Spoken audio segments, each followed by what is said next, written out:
বর্ষণে বিপর্যস্ত পাহাড় সমতল, বিপদসীমার কাছাকাছি তিস্তা।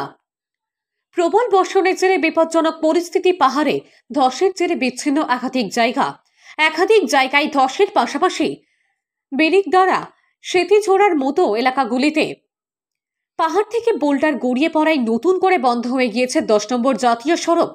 এছাড়াও মিরিকশোট, দুধিয়া, পানিঘাটা, দার্জিলিংয়ের সুখিয়া পোখরি সহ বেশ কয়েকটি জায়গায় ধস নামায় রাস্তা বন্ধ। কালিম্পংয়ে একাধিক জায়গায় ধস নামার পাশাপাশি ধসে বিদ্যুতের পোল ক্ষতিগ্রস্ত হওয়ায় গ্রাম তো বটেই, শহরের একাধিক জায়গায় বিদ্যুৎ নেই। সব মিলিয়ে চরম দুর্ভোগে পড়তে হয়েছে সাধারণ মানুষকে। পেশক রোড খোলা থাকলেও যেভাবে তিস্তায় জলস্ফীতি ঘটছে তাতে এই রাস্তাটি বন্ধ হয়ে যাবে বলে আশঙ্কা দেখা দিয়েছে।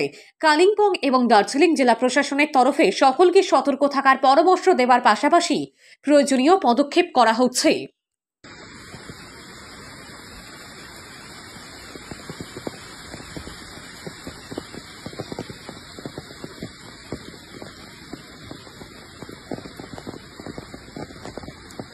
पुरै बन्द भइसकेको छ।